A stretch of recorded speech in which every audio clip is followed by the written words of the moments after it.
Hi అండి. అందరికీ నమస్కారం. Welcome to my channel. ఈ వీడియోలో ప్రభుత్వ పెన్షనర్స్ అందరికీ ఇప్పుడే అందిన పిడుగు లాంటి వార్త. దీనికి సంబంధించిన పూర్తి తాజా సమాచారాన్ని వీడియోలో తెలుసుకుందాము. వీడియో అయితే ఎక్కడ గాని స్కిప్ చేయకుండా ఎండ్ వరకు చూసేయండి. అప్పుడు ఇన్ఫర్మేషన్ పూర్తిగా అర్థమవుతుంది. అలాగే వీడియో చూస్తున్న ప్రతి ఒక్కరు వీడియోకైతే లైక్ చేయండి ఫ్రెండ్స్. ఈ వీడియోని తోటి పెన్షనర్ మిత్రులతో అయితే షేర్ చేయండి. కొత్తగా మన ఛానల్ చూస్తున్నారు. ఇంకా ఎవరైనా సబ్స్క్రైబ్ చేసుకోకుంటే వెంటనే మన ఛానల్‌ని సబ్స్క్రైబ్ చేసుకోండి. దీని ద్వారా నేను చేసే లేటెస్ట్ వీడియోస్ అన్నీ మీ వరకు రీచ్ అవుతాయి. ఇక ఆలస్యం చేయకుండా వివరాల్లోకైతే వెళ్ళిపోదాము. ఫ్రెండ్స్ ఇక విషయానికొచ్చినట్లయితే దేశవ్యాప్తంగా లక్షలాది మంది ప్రభుత్వ పెన్షనర్ల భవిష్యత్తును ప్రశ్నార్థకం చేస్తూ కేంద్ర ప్రభుత్వం ఒక సంచలనాత్మక వివాదాస్పద నిర్ణయం తీసుకుంది. తాజాగా పార్లమెంట్‌లో ఆమోదం పొందిన ఆర్థిక చట్టం 2025 ఫినాన్షియల్ యాక్ట్ 2025 పదవీ విరమణ పొందిన ప్రభుత్వ ఉద్యోగుల పెన్షన్ నిర్మాణంలో పెను మార్పులకు తెరలేపింది. ఈ కొత్త చట్టం ప్రకారం పెన్షనర్లు ఇకపై భవిష్యత్తులో వచ్చే కరువు భత్యం అంటే డీఆర్ పెంపుదలకు గానీ, రాబోయే 8వ వేతన సంఘం సిఫార్సుల ప్రయోజనాలకు గానీ అర్హులు కారు అంటూ ఈ వార్త పెన్షనర్ల వర్గాల్లో తీవ్ర ఆందోళనను, ఆగ్రహాన్ని రేకెత్తిస్తోంది. ఆర్థిక చట్టం 2025లోని కీలక వివాదాస్పద అంశాలు. లోక్మత్ నివేదిక ప్రకారంగా ఈ నూతన చట్టంలోని నిబంధనలు పెన్షనర్ల ఆర్థిక భద్రతను తీవ్రంగా దెబ్బతీసేవిగా అయితే ఉన్నాయి.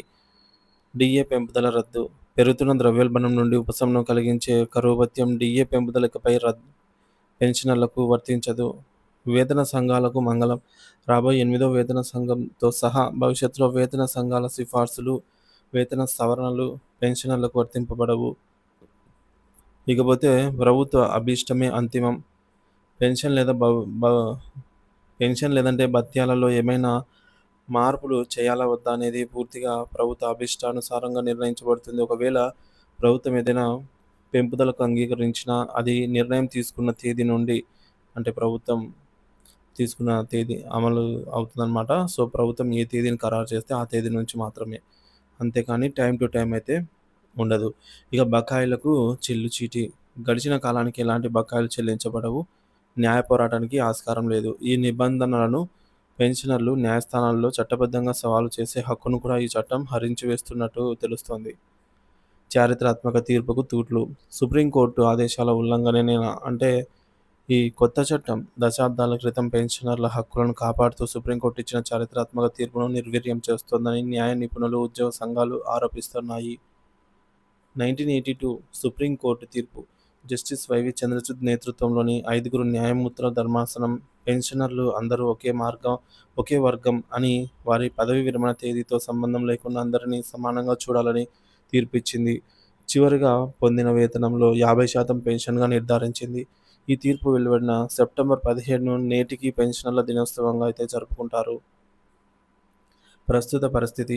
ఆర్థిక చట్టం 2025 ఈ చారిత్రాత్మక తీర్పు స్ఫూర్తిని, దాని ద్వారా లభించిన రక్షణను పూర్తిగా కాలరాస్తోందని, పెన్షనర్ల మధ్య వివక్షకు దారితీస్తోందని విమర్శలు వెల్లువెత్తుతున్నాయి.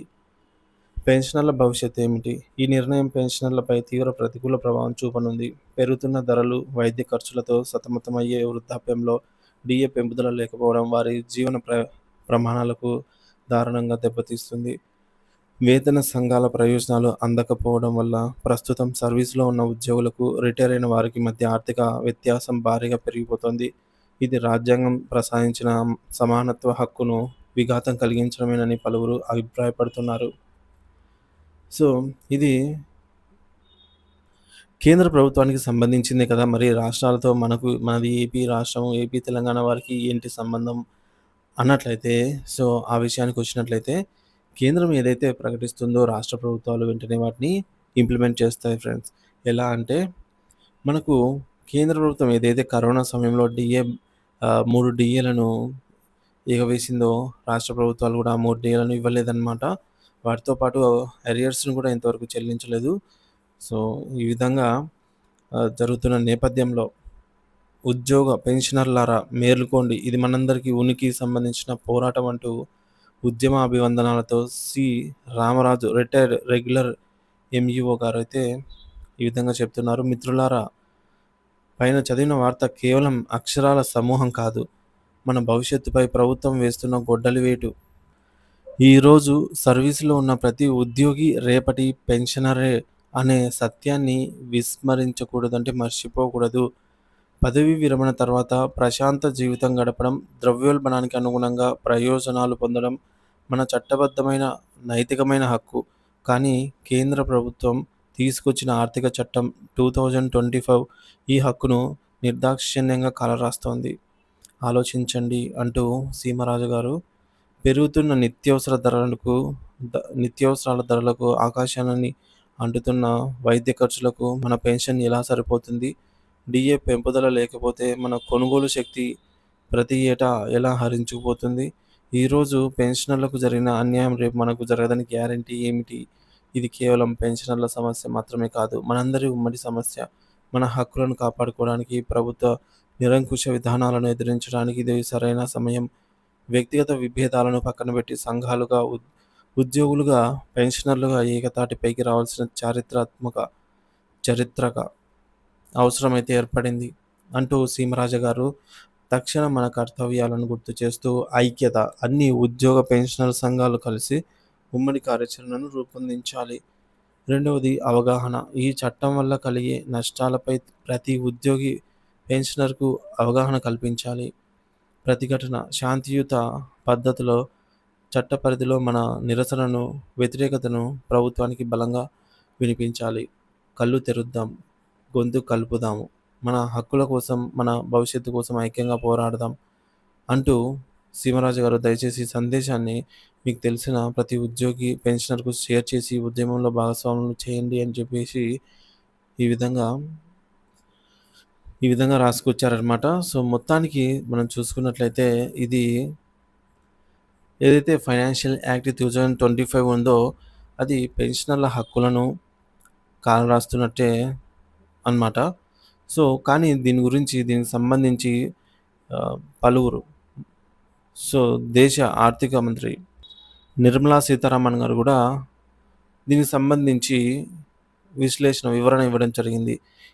ఇది పెన్షనర్ల హక్కులకు ఎటువంటి భంగం కలిగించదు అంటూ తెలియజేశారు. కానీ పెన్షనర్స్‌కి వారి భయం వారికి ఉంటుంది కాబట్టి ఎటు చూసుకున్నా దేశవ్యాప్తంగా కొన్ని కోట్ల మంది పెన్షనర్స్ అయితే ఉంటారు. కేంద్ర, రాష్ట్ర ప్రభుత్వాలలో అన్ని ఇండియా వైడ్ కూడా. సో, వీళ్ళందరి హక్కులను కాలరాస్తున్నట్టే కాబట్టి దీన్ని ఏమాత్రం విస్మరించకుండా ఆదిలోనే దీని సంగతి ఏంటో చూడటమే మంచిది. కాబట్టి పెన్షనర్స్ అంతా ఏకతాటిపైకి వచ్చి ఓన్లీ పెన్షనర్స్ మాత్రమే కాదు ఫ్రెండ్స్, ఉద్యోగులు కూడా ఈరోజు ఉద్యోగి రేపు పెన్షనర్ కాబట్టి అందరూ కూడా సకాలంలో ఈ విధంగా మనకు 1982 సుప్రీంకోర్టు తీర్పు వచ్చిన ఈ నేపథ్యంలో ఎన్నో పోరాటాలు చేసి సాధించుకున్న హక్కులను ఇవాళ ఒక బిల్లుతో కాలరాయడం అంటే చాలా అన్యాయమనే చెప్పాలి. సో, దీని గురించి ఫర్దర్ ఎటువంటి అప్డేట్ వచ్చినా సరే మన ఛానల్ ద్వారా అందిస్తాను. అలాగే మీ అభిప్రాయాన్ని కామెంట్ ద్వారా తెలియజేయండి. Thank you for watching this video.